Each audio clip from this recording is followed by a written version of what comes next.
Have you ever wondered how your WhatsApp messages stay private? Or how online banking keeps your money safe from hackers? Every day, billions of pieces of information travel across the internet. Passwords, credit card numbers, emails, and personal conversations all need protection. That's where cryptography comes in. Cryptography is the science of securing information by transforming readable data into coded information that only authorized people can understand. It is the foundation of modern cybersecurity and helps ensure confidentiality, integrity, authentication, and trust.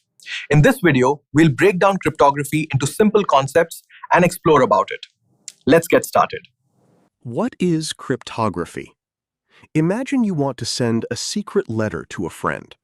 If someone intercepts the letter, they shouldn't be able to read it.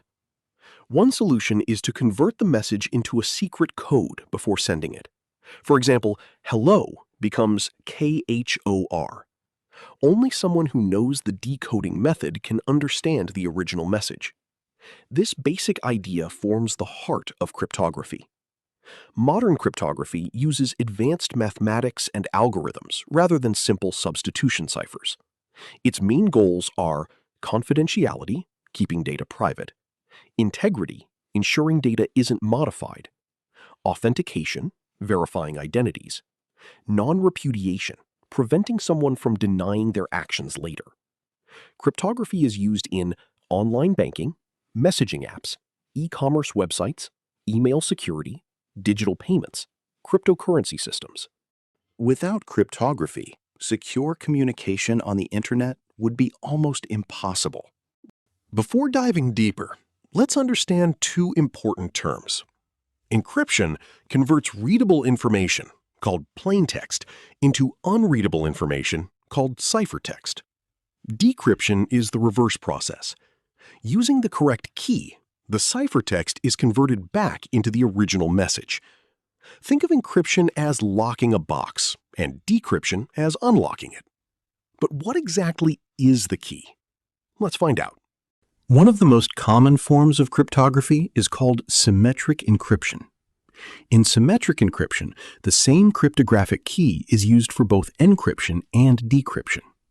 This means that both the sender and receiver must have access to the same secret key. Why is it useful? Symmetric encryption is fast, efficient, suitable for encrypting large amounts of data. Because of its speed, it is widely used in modern applications and systems. The main challenge is securely sharing the secret key. If an attacker gains access to the key, they can decrypt and read the protected information. Therefore, securely distributing and protecting the key becomes extremely important. One of the most widely used symmetric encryption algorithms today is Advanced Encryption Standard, commonly known as AES. The second major type of cryptography is called asymmetric encryption, also known as public key cryptography. Unlike symmetric encryption, this method uses two different keys. Public key. A public key can be shared openly with anyone. Private key. A private key is kept secret and known only to its owner. These two keys work together mathematically. Data encrypted with a public key can only be decrypted using the matching private key. This approach solves many of the key sharing problems found in symmetric encryption.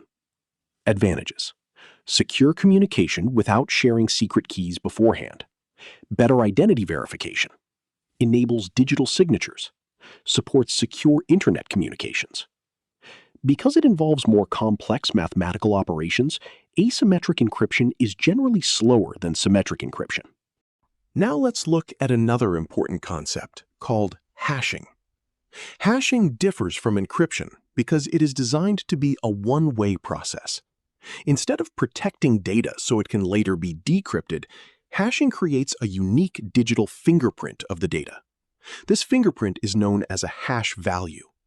No matter how large the original data is, the resulting hash has a fixed size. One interesting property of hashing is that even a tiny change in the original data produces a completely different hash. Protecting data is important, but how can we prove who sent the information? This is where digital signatures come into play. A digital signature is a cryptographic mechanism that verifies both the authenticity of a sender and the integrity of the data being transmitted. When a digital signature is applied, the sender's identity can be verified. The data can be checked for modifications. Trust is established between communicating parties. Digital signatures are widely used in software distribution, electronic contracts, secure email communication, digital certificates, government and business systems. Whenever you see a document marked as digitally signed, it means cryptographic methods have been used to verify its authenticity. From online banking and social media to cloud storage and digital payments, cryptography works behind the scenes. As technology continues to evolve, cryptography will remain one of the most important tools for protecting information. Thanks for watching the video. Subscribe the channel for more content like this.